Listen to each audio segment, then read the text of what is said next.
چشتی سراج حکیم صاحب کے آفیشیل چینل کو سبسکرائب کریں۔ واقعہ کیا ہوا؟ واقعہ یہ ہوا کہ یمن کے دارالحکومت صنعا میں ایک بادشاہ تھا جس کا نام تھا ابرہا بادشاہ۔ سنا ہے آپ نے واقعہ فیل؟ آپ نے سنا ہے الم تر کیف فعل ربک باصحاب الفیل الم یجعل کیدہم فی تضلیل وارسل علیہم طیرا ابابیل ترمیہم بحجارۃ من سجیل فجعلہم کعصف مأکول۔ یہ واقعہ فیل آپ صلی اللہ علیہ وسلم کی پیدائش سے 50 یا 70 دن پہلے یہ واقعہ ہوا، یعنی 50 یا 70 دن پہلے یہ واقعہ ہوا۔ الم تر کیف، ہاتھیوں والا واقعہ بہت مشہور واقعہ ہے۔ یمن کے کسی بادشاہ نے یا گورنر نے دیکھا کہ پوری دنیا کے لوگ کعبۃ اللہ کی طرف مائل ہیں۔ وہ تو حضرت ابراہیم علیہ السلام کی دعا تھی، یا اے اللہ پورے دنیا کے لوگوں کا رخ اور پورے دنیا کے لوگوں کا دل کعبۃ اللہ کی طرف پھیر دے۔ سورہ ابراہیم پڑھیں، وہاں پہ اللہ تبارک و تعالی کے سامنے حضرت ابراہیم علیہ السلام نے دعا کی فَجْعَلْ أَفْئِدَةً، اللہ پورے دنیا کے لوگوں کا رخ کعبۃ اللہ کی طرف پھیر دے، اور اللہ نے پھیر دیا ہے۔ آپ جائیں گے، آپ دیکھیں گے کہ لوگ چاروں طرف مکہ کی سرزمین میں پہاڑ ہی پہاڑ ہیں۔ مکہ کی سرزمین میں نہ کوئی آپ کو کھیتی باڑی نظر آئے، نہ آپ کو کوئی سرسبز اور لہلہاتی وہ باغات نظر آئیں، کچھ بھی نہیں ہے۔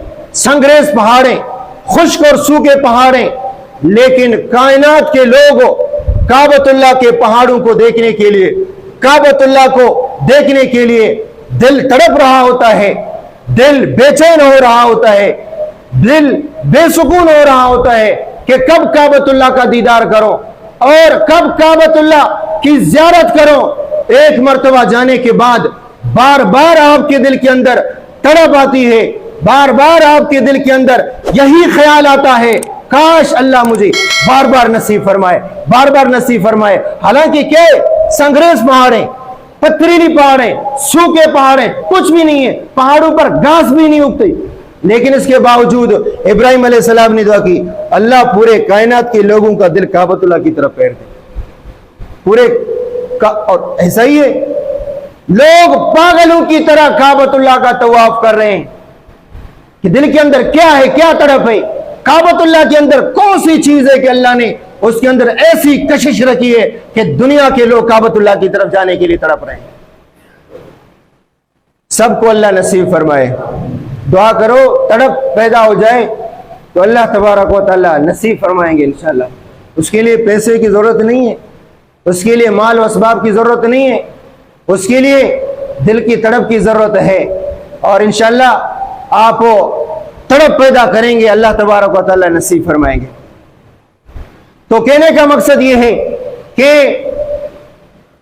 عرب کچھ بھی تھے، جاہل تھے، اجڑ گنوار تھے، بدو قسم کے لوگ تھے، جنگلی تھے، لیکن ان کے دل کے اندر کعبۃ اللہ کی عظمت تھی، ان کے دل کے اندر کعبۃ اللہ کی عظمت تھی۔ مشرک تھے، بت پرست تھے، لیکن ان کے دل کے اندر کس کی عظمت تھی؟ کعبۃ اللہ کے لیے جان دیتے تھے۔ ٹائم صحیح ہے؟ ٹائم وہ ٹائم یمن کے کسی بادشاہ نے کعبۃ اللہ کے مقابلے میں ایک اور کعبہ بنایا۔ یمن کے کسی گورنر نے کعبۃ اللہ کے مقابلے میں ایک اور گرجا بنایا تاکہ لوگ اس کی طرف مائل نہ ہو، ہمارے گھر کی طرف آ جائیں، ہمارے گرجے کی طرف آ جائیں۔ میں آپ کو یہ کہہ رہا ہوں کہ مکہ والے کچھ بھی تھے، لیکن ان کے دل کے اندر کعبہ کی محبت تھی، اور پتہ نہیں ان لوگوں نے سونے کا گرجا بنایا کہ لوگ سونے کا سنیں گے، لوگ چاندی اور پیتل کا سنیں گے تو ہمارے گرجے کی طرف آئیں گے۔ کعبۃ اللہ میں تو صرف پتھر اور کچھ بھی نہیں ہے۔ کعبۃ اللہ کا دیدار اللہ آپ کو نصیب کرے۔ کعبۃ اللہ جو بنایا گیا ہے وہ صرف پتھر ہے اور کچھ بھی نہیں ہے۔ تو مکہ میں ایک قبیلہ ہے کنعان، کنانی قبیلے کے لوگوں کو پتا چلا، اس نے جا کر یمن کے اس گرجے کے اندر گندگی کر ڈالی۔ کعبہ کے مقابلے میں تم اللہ کے گھر کے مقابلے میں گھر بناتے ہو، اور تمہارا یہ خیال ہے کہ اس کعبے کو چھوڑ کر لوگ ہمارے گرجے کی طرف آئیں گے۔ تمہارے گرجے کی ہمارے ہاں یہ عزت ہے۔ اس کے اندر جا کر گندگی کر ڈالی۔ ابرہہ کو پتا چلا، ابرہہ نے غصے میں آ کر یہ کہا، یہ کسی حجاز والے کی شرارت ہوگی، یہ مکہ والوں میں سے کسی کی شرارت ہوگی جس نے ہمارے گرجے کے اندر آ کر پیشاب کیا ہے۔ اس نے ہاتھیوں کا لشکر طے کیا، ہاتھیوں کی لشکر کی تیاری کی کہ ہم جا کر کعبۃ اللہ کو گرائیں گے، کعبۃ اللہ کو ڈھائیں گے، گرائیں گے۔ چنانچہ ہاتھیوں کا لشکر لے کر کعبۃ اللہ کے قریب آئے۔ وہاں پہ میں مختصر آپ کے سامنے عرض کروں، وہاں پہ آئے اور وہاں پہ دیکھا پہاڑ کے برابر میں تقریباً 200 کے قریب اونٹ تھے۔ انہوں نے سب سے پہلے اونٹوں کو قبضہ کیا کہ کوئی مالک تو آئے گا۔ چنانچہ بعد میں پتا چلا کہ اونٹوں کا مالک آپ صلی اللہ علیہ وسلم کے دادا جناب عبد المطلب تھے، جو کعبۃ اللہ کے متولی بھی تھے، کعبۃ اللہ کے متولی بھی تھے، اونٹوں کے مالک بھی تھے، اونٹوں کے مالک بھی تھے۔ چنانچہ جناب عبد المطلب کو پتا چلا کہ میرے اونٹوں پر ابرہہ بادشاہ نے قبضہ کیا۔ وہ آ گئے اور انہوں نے آ کر دیکھا، ابرہہ بادشاہ نے، اللہ تبارک و تعالیٰ نے آپ صلی اللہ علیہ وسلم کے خاندان کے اندر وجاہت رکھی تھی، اور آپ صلی اللہ علیہ وسلم کے خاندان میں اللہ نے جلال رکھا تھا، خوبصورتی رکھی تھی۔ میں نے آپ کو یہ کہا، کائنات کے اندر نبی اس زمین کا صورت کے اعتبار سے بہترین انسان ہوتا ہے، سیرت کے اعتبار سے بھی بہترین انسان ہوتا ہے۔ اللہ کسی بد اخلاق کو نبی نہیں بناتے، بدصورت کو بھی نبی نہیں بناتے ہیں۔ یاد رکھو، اللہ تبارک و تعالیٰ اس زمین میں دیکھتے ہیں، اس خطے میں دیکھتے ہیں، اس کتاب میں دیکھتے ہیں، اس ٹکڑے میں دیکھتے ہیں، سیرت کے اعتبار سے جو اعلیٰ ہوگا، صورت کے اعتبار سے جو اعلیٰ ہوگا، اللہ اس زمین میں اس کو نبی بنا کر بھیجتے ہیں۔ بات سمجھ میں آگئی نہیں آگئی؟ یہ غلام احمد قادیانی نے کہا میں نبی ہوں، ابھی بھی اس کی تصویر آپ دیکھ لیں۔ میں تو کہتا ہوں ہمارے ککے کا ہر فرد اس غلام احمد قادیانی سے زیادہ خوبصورت ہے۔ یقین نہیں آئے تو ابھی بھی نیٹ میں آپ اس کی تصویر دیکھ لیں۔ ککے کا ہر فرد غلام احمد قادیانی سے افضل ہے کہ نہیں ہے؟ بالکل ہے۔ اتنا بدصورت آدمی، اور اس نے نبوت کا دعویٰ کیا۔ حالانکہ اصول یہ ہے کہ اللہ تبارک و تعالیٰ جس زمین پر نبی بھیجتے ہیں، وہ نبی اس خطے کا خوبصورت ترین انسان ہوتا ہے، خوبصورت ترین انسان ہوتا ہے، خوبصورت ترین انسان ہوتا ہے۔ بات سمجھ میں آگئی نہیں آگئی؟ لیکن اللہ تبارک و تعالیٰ نے اس کو ذلیل و رسوا کر دیا۔ وہ وَأَحْسَنَ مِنْكَ لَمْ تَرَ قَطُّ عَيْنٌ وَأَجْمَلَ مِنْكَ لَمْ تَلِدِ النِّسَاءُ خُلِقْتَ مُبَرَّأً مِنْ كُلِّ عَيْبٍ كَأَنَّكَ قَدْ خُلِقْتَ كَمَا تَشَاءُ۔ حضرت حسن رضی اللہ تعالیٰ عنہ اللہ کے نبی کی تعریف فرما رہے ہیں، وَأَحْسَنَ مِنْكَ لَمْ تَرَ قَطُّ عَيْنٌ۔ اللہ نے آپ کو اتنا حسین بنایا، اتنا حسین بنایا، اتنا حسین بنایا، آج تک اس طرح کا انسان کسی آنکھ نے دیکھا نہیں۔ وَأَجْمَلَ مِنْكَ لَمْ تَلِدِ النِّسَاءُ، اس طرح کا خوبصورت کسی ماں نے پیدا ہی نہیں کیا ہے۔ خُلِقْتَ مُبَرَّأً مِنْ كُلِّ عَيْبٍ، اللہ نے آپ کو ہر عیب سے ایسا پاک کیا، كَأَنَّكَ قَدْ خُلِقْتَ كَمَا تَشَاءُ، جیسے اللہ کو آپ نے کہا مجھے ایسا بناؤ، اللہ نے آپ کو آپ کی چاہت کے مطابق بنایا ہے۔ اللہ کے نبی کو اللہ نے ایسا بنایا جیسے اللہ کی نبی نے فرمایا میرے ہونٹ ایسے بنا دو، اللہ نے ایسے بنایا، میری آنکھیں اس طرح بنا دو، اللہ نے آپ کو آپ کی چاہت کے مطابق بنایا۔ خُلِقْتَ مُبَرَّأً مِنْ كُلِّ عَيْبٍ كَأَنَّكَ قَدْ خُلِقْتَ كَمَا تَشَاءُ۔ یہ ہے نبی جس کی تعریف اللہ کرے۔ لَقَدْ مَنَّ اللَّهُ عَلَى الْمُؤْمِنِينَ إِذْ بَعَثَ فِيهِمْ رَسُولًا وَالضُّحَىٰ وَاللَّيْلِ إِذَا سَجَىٰ يَاسِينَ وَالْقُرْآنِ الْحَكِيمِ يَا أَيُّهَا الْمُزَّمِّلُ يَا أَيُّهَا الْمُدَّثِّرُ۔ یہ وہ تعریف ہے، ایک انسان نہیں، رب کائنات اپنے حبیب کی تعریف فرما رہے ہیں۔ جب اللہ کی نبی، اچھا پھر یہ ہوا، عبد المطلب نے آ کر کہا میرے اونٹ مجھے واپس کر دو۔ اچھا، آپ صلی اللہ علیہ وسلم کے دادا جناب عبد المطلب جب ابراہ بادشاہ کے پاس آئے، ابراہ بادشاہ میں تکبر تھا کہ میں اس کو اپنے کرسی پہ بٹھاؤں، اپنے تخت پر بٹھاؤں، ہو نہیں سکتا۔ نیچے آ گئے، جلالت کی وجہ سے، وجاہت کی وجہ سے، خوبصورتی کی وجہ سے، روب اور دبدبی کی وجہ سے ابراہ بادشاہ نیچے آ گیا۔ کہا خیر سے آئے ہو؟ کہا میرے اونٹ مجھے دے دو۔ کہا آپ کا روب دے کر، آپ کی وجاہت دے کر اور آپ کی خوبصورتی دے کر میرے دل کے اندر آیا آپ کعبۃ اللہ کی بات کریں گے، میں تو کعبۃ اللہ گرانے آیا ہوں۔ کہا اونٹ کا مالک میں ہوں۔ اونٹ کا مالک کون ہے؟ اونٹوں کا مالک میں ہوں، وہ کعبۃ اللہ کا مالک، کعبے کا رب ہے، کعبہ جانے اور کعبے کا مالک جانے۔ اور اللہ تبارک و تعالیٰ نے کیسے کعبے کی حفاظت کی، اور معمولی مخلوق سے حفاظت کی۔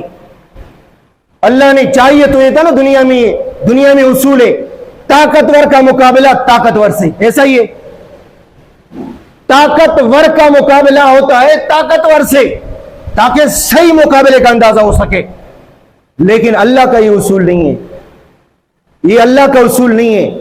اللہ نے ہمیشہ طاقتور کو کمزور سے شکست دیے تاکہ پتہ چلے کہ اللہ کی طاقت سب سے بڑی طاقت ہے۔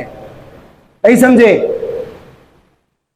دوبارہ بتاتا ہوں، اللہ نے ہمیشہ، دنیا کی طاقت ایک الگ چیز ہے، دنیا کا اصول ایک الگ چیز ہے کہ ہم تو یہ کرتے ہیں نا کہ سامنے والی جماعت، سامنے والا ملک، سامنے والی فوج طاقتور ہوگی تو ہم طاقت کا مظاہرہ کریں گے، ایسا ہی ہے۔ لیکن اللہ کا یہ اصول نہیں ہے۔ اللہ تبارک و تعالی نے ہمیشہ بڑی بڑی طاقتوں کو معمولی طاقتوں سے ختم کر دیا ہے۔ ایک دو مثالیں آپ کے سامنے بیان کرو۔ یہ کیوں؟ طاقت کا مقابلہ طاقت سے ہو تو پھر اللہ کی طاقت کا کسی کو اندازہ نہیں ہوتا۔ لوگ کہیں گے طاقت ہے تبھی تو اس کو مار دیا۔ لوگ تو کیا کہیں گے؟ یار یہ طاقتور ہے، امریکہ ہے، برابر میں روس ہے کہ نہیں ہے؟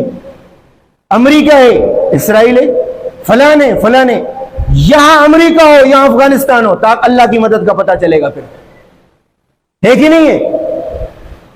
تو اللہ تبارک و تعالی نے ہمیشہ بڑی طاقتوں کو سرنگون کیا ہے، ان کے غرور کو خاک میں ملایا ہے چھوٹی طاقتوں سے۔ اب ہاتھی کا مقابلہ کہاں چھوٹے پرندوں سے؟ تو پتہ چلا طاقت ان کی نہیں، طاقت کس کی ہے؟ بولو، اللہ کی ہے، تاکہ تمہیں پتہ چلے کہ مدد ان کی نہیں ہے، یہ ظاہری اسباب ہے، اصل طاقت اللہ کی ہے۔ تبھی اللہ نے اپنی طاقت کا مظاہرہ دکھایا۔ سامنے 313، برابر میں 1000 کا لشکر ہے۔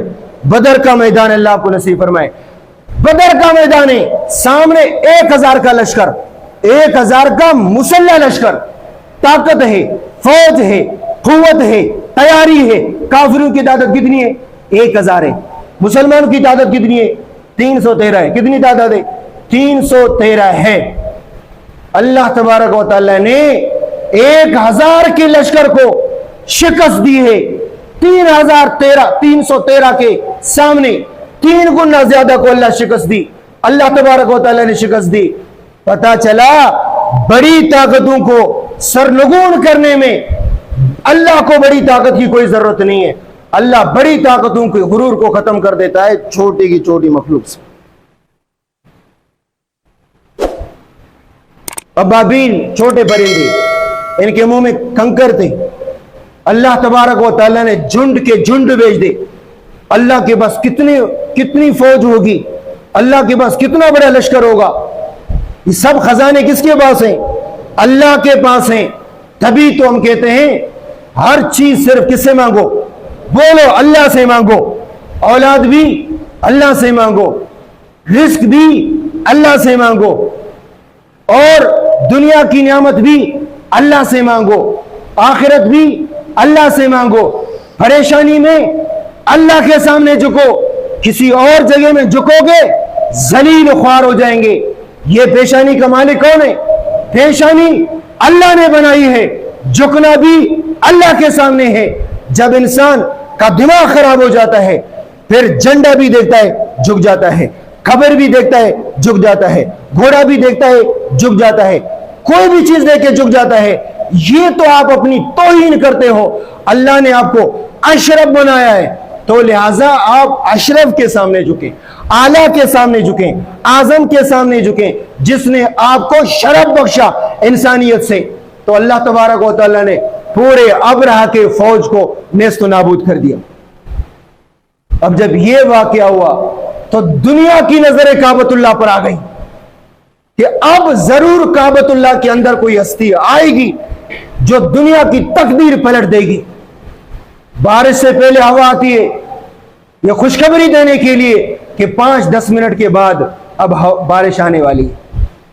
آپ صلی اللہ علیہ وسلم کی پیدائش سے 50 دن پہلے یہ واقعہ ہوا، تو دنیا سمجھ گئی اس کعبۃ اللہ کے اندر کوئی ایسی چیز ہے یا ہوگی یا آنے والی ہے، یہ جس کا پیش خیمہ ہے۔ جب اللہ کے نبی پیدا ہوئے، میں انشاءاللہ اگلے جمعے اس پر گفتگو کروں گا، پیدا ہوئے، آپ کو پتہ ہے کہ سیرت کی کتابوں میں، تاریخ کی کتابوں میں آپ نے پڑھا ہے، سنا ہے کہ مکہ والے اپنے بچوں کو دیہات میں بیچتے تھے رضاعت کے لیے، دودھ پینے کے لیے اور ابتدائی پرورش کے لیے۔